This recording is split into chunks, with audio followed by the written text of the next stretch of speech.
So hello, my name is Sal, and I'll be giving a demonstration on how to scan the kidneys as well as the bladder. So first, what to do is when we do ultrasounding, we have to be able to save images, and this will be important for when we're reviewing images and also for documentation purposes. So the first thing is that this machine will not save images unless you have inputted the patient's details. So the first thing you have to do is input the patient's details, and this is how you do so. If you come closer to the screen, you see this entire screen. On the top left corner, there is a person with a plus sign. So if you click into that, you have to put in the ID number of the patient. It's a client number, and then you have your patient's name. For the purpose of this examination, for the purpose of this demonstration, I'm just going to put a couple of ones. Okay, for the name here, I'll just put Smith. And for first name, I'll just put John Smith. Now, if you go to advanced, you can actually put, you can put an indication as well as you can put a description. What I would say is that if you put your name, so in this case, I'll put my name Sal, so that we know in the future who has done what scans. Okay, and after you've done that, if you go back to basic, you press start study. And there we go. We've got the patient's details on the top as well as the client number. Then we're ready to scan. Okay, so today we're going to use the curvilinear probe first because we're going to do a kidney scan. First thing that you have to do is make sure that the bed's height is something that is comfortable for you, because you'll likely be here for about 10 minutes, and if you're bending over the patient, you want to make sure that your back is not compromised. So here we've got our patient, and I've exposed him such that I can see the lateral as well as posterior aspect of his sort of lower torso. That's all the window that I need to do a kidney scan. So first, I want to orientate to make sure that I know which side of the probe is left, is the left of the screen, which side of the probe is to the right of the screen. And here I establish that this side corresponds to the left of the screen. So then I can decide where I want to put the probe. Keeping in mind from previous lectures that the kidneys are very posterior, and you want to aim for the posterior axillary line. So if you just come closer a little bit. So this will be your mid axillary line. That here is your anterior axillary line, and here's your posterior axillary line. I want to make sure that my probe is on the posterior axillary line. First thing you want to do is make sure that your knuckles are on the bed. If you just come closer. So make sure your knuckles on the bed and you place the probe on the posterior axillary line. I put my finger here just to make sure that I've anchored to the skin and I know that my image or my probe is not drifting. Okay, so once I'm happy with the position that I'm in, I also have to note, take note that once I aim for the posterior axillary line, in terms of the height of which I put the probe, I just aim for where the ribs end. So the rib cage ends roughly here. And I put my probe just where the rib cage ends. Okay, so let's just refer back to the screen. So here I want to make sure that I've got enough depth so that I'm not missing any structures. And the first thing I look out for is the liver. Okay, so here you can see this coarse grainy appearance, that's pockmarked appearance, that's the liver. Okay, very distinct. And to the left of my screen, I know if I go up, that's the lungs. You can see the lungs peeping in. And if I go, once I found the liver, I know that if I go to my right side, they're already peeking into the screen, is the kidneys. So I want to slide my probe down. So I slide my probe down so that to make sure that the kidneys is in the middle of the screen. Now you see here that there's a rib shadow that's blocking your image. Now that doesn't immediately matter. You can always shift your probe to compensate for that rib image, for that rib shadow later on. But for now, what I want to focus on is having that kidney in the middle of the screen. So once I found the kidney, the next thing I want to do is make sure that I have got the kidney, I got an image where I slice the kidneys in half and I'm going through the middle of the kidneys. And also making sure that I've got the kidney, got an image that represents the longest length of the kidney. So I want to do this by doing a couple of things. So if you can just direct you here. So first, I want to do some fanning motion like this, or rotating motion like that, just to make sure that I find the true length of the kidney. So let's just go back there to the screen. So again, kidney in the middle of the screen, and I've made sure that my kidney fills the entire part of my screen. I can always adjust the depth a little bit, but actually I'm happy with what my depth is just now. I can play with the gain a little bit. This is too much gain, too little gain. I think this is just right. Okay, now I'm rotating, trying to find the longest length, and I'm fanning at the same time to try again to find the longest length. And I'm happy that this image here, it represents the longest length. What I do next is this button here. Press freeze. Okay, so there you can release your probe, and your image will still be on the screen. And what you want to do next is then measure the length of the kidney, and you do that by this bottom left button here. Sure. Press that. Cross comes up. Drag that to the superior pole of the kidney. Press set. Second cross comes up. Drag that one all the way to the inferior pole. Press set, and there it tells you how long the kidney is. The kidney is in millimeters. That's 12 centimeters. Okay, great. And so the next thing I can do whilst I'm here is measure the cortex of the kidney. So I can press measure again, and that is defined by the depth or thickness between your capsule layer and the base of your pyramid, represented by this anechoic structure here. Set, and there it's 8.9 millimeters.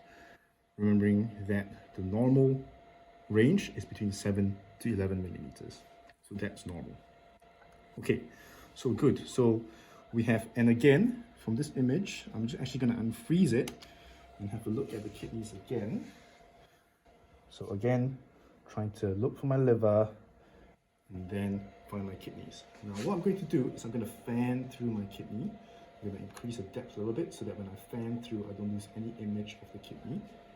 And what you can see here, I just want to point out, these anechoic regions are your medullas. And if you just focus on this one here, if I fan through his medulla, you can see that bright bundle that goes across to the top, right there. That's your arcuate vessels. That's how you know that this anechoic region is not a cyst. For anyone, you have between 7 to 18 of these pyramids. Okay, so fanning through. Okay, and I'm happy that I don't see any other pathology at all. Again, appreciating that you cannot see any dilation to pelvis, neither can you see the ureters. And you shouldn't be able to see the pelvis or your ureters in a normal scan. If you can see them, they will represent hydronephrosis. Fine, so once we're happy with the longitudinal length of the kidney, what's important is, if you scan here, is that you rotate your probe 90 degrees. Okay, and if you point it there, so this was the image before. Once I rotate my probe, I get a cross-sectional image. And what's important to do is to scan up through the entire length of the kidneys. This is especially useful whenever there's a cyst or abnormal space-occupying lesion, and you might be able to define that lesion better by scanning through here. And if I just point back towards here, I'm doing that by just fanning the probe like that. Okay, making sure that my hand is always anchored to the skin. Okay, so that is how you assess the kidney. So if I just go back again to the image, what you can do as well is let's say you find a anechoic region, what looks like a collection. What you can do is that you can put Doppler on it, you can put color, and that's represented by the CFM right here. You press that, the window comes up. We can drag the window anywhere you want. We can make it bigger or smaller. Okay, and immediately you can appreciate this blood flow going through the kidneys, and that's a very healthy perfusion. Very healthily perfused kidney. Okay, fine. Okay, so that is the right kidney. So how do we measure, how do we find the left kidney? So this might be a little bit awkward. So if we get you to just go the other side. Thank you. So this sometimes requires you to almost do like a mini cuddle of the patient. So you put your hand around, but again the principles apply.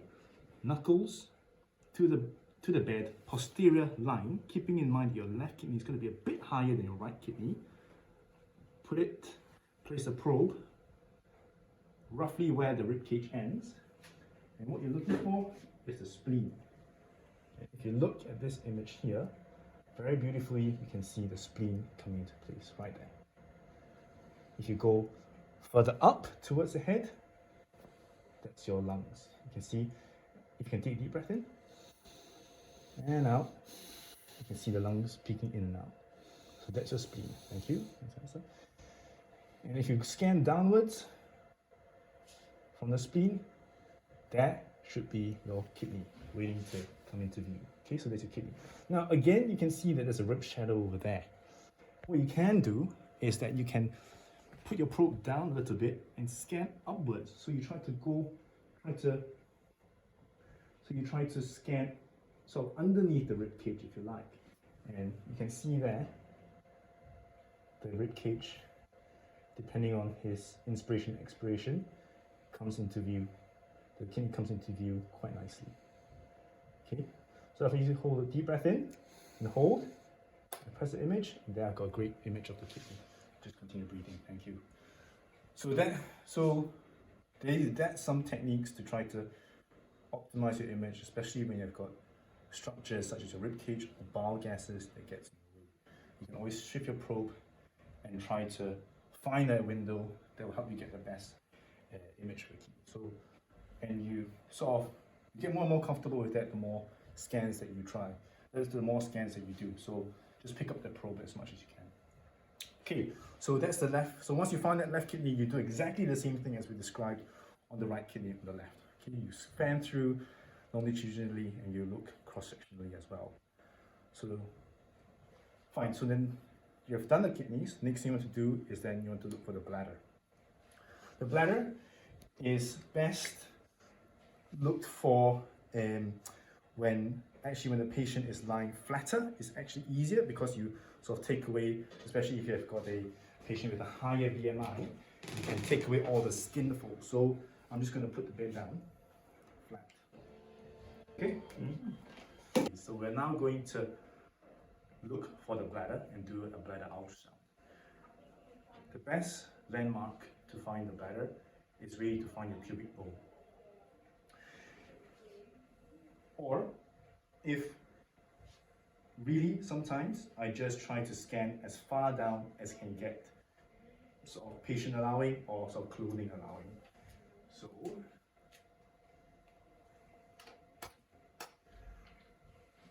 again, making sure that my orientation, the probe orientation, faces the right of the patient. I'm going to put my probe in a cross-sectional orientation. I'm going to scan down as such, okay? And I'm looking on the screen for my bladder. You can see here, very nicely, the bladder comes into view. Once I find the bladder, I just need to fan, as you can just fan up and down to make sure that to assess for any abnormality. That's all. Okay, and there isn't. Sometimes if you have got a catheterized patient, you might be able to find the balloon. So once I'm here, what I want to do is try to measure the bladder volume. And you want to do that by measuring the length, breadth, and height of the bladder, as I had talked about in my previous presentation. So what to do first is, whilst I'm in the cross-sectional view, I'll just fan up and down until I find the largest surface area. Okay, scan up and down, roughly, I think I'm happy that this is the largest surface area. Freeze the screen, and then I'll measure the length and the breadth. So exactly, again, you press measure here, bring the cross to the edge of the bladder, and then I'm going to set. That's 8.3 centimeters. I'm going to measure again, measure the breath. Okay, that's 6.4 centimeters. Then now I want to find the height. So what I'll do next, is I'll come out to the screen. This time, I'm going to rotate the probe 90 degrees, such that I'm looking at the bladder longitudinally.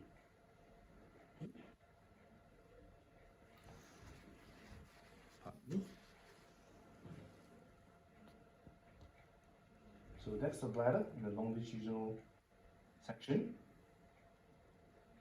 longitudinal plane rather. And again, I'm fanning left and right to make sure that I find the longest plane. Okay. And once I'm happy that I found the longest plane, I will then freeze the image, and then I will measure the length. So measure, set. So that's 6.5 centimeters. So the volume of the bladder will be 6.5 centimeters times 8.4 centimeters times 6.5 centimeters times half. So length times breadth times height times half. And that will give you the bladder volume. Okay, whilst I'm here, so that's the bladder volume. That's how you measure the bladder. Whilst I'm here, I'm just going to draw your attention, if you come closer, to these two images here. Still store and clip store. So still store will save a freezed image, or will save a picture. Yeah, so if I click that, that goes immediately into the storage space. Now the clip store will store the next, I think, 3 to 5 seconds of the image on the screen after you've clicked the clip store. Okay.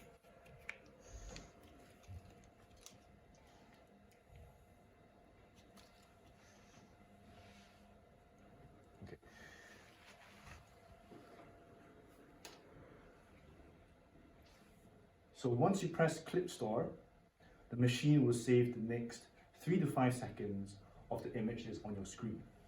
So if I find myself an image here, and I press clip store, you will start recording the next 3 seconds. Okay, and it will store it into a database. You can do that for when you're scanning the kidneys, or indeed anything that you found abnormal. Okay, and so once I've done that, I'm happy that I've finished scanning the patient. If you come around here, I have to end off my study, because they will allow me to review my images, and also in the future, when someone else takes the scanner and scans someone else, they wouldn't accidentally store images into the wrong patient. What you do is you press this button here, and it will ask you whether you want to end study, and just press yes. Okay, and that is the end of your scan. So now what happens if I want to review my images? I want to show a consultant, I want to show my colleagues an abnormal image. Go to this button here, review. You want to find your patient details, and you can go to the video that you have saved or image that you have saved, and you just double click it, and immediately you can review the image that you have saved. So previously, this was the image that, or rather the clip that I had stored, and you can see it's been stored on the database. That's how you save your images. Okay, so that concludes this demonstration, and I hope you've learned something from it. I'm always around to help out, or if you have any questions, please don't hesitate to get in touch with me. Thank you.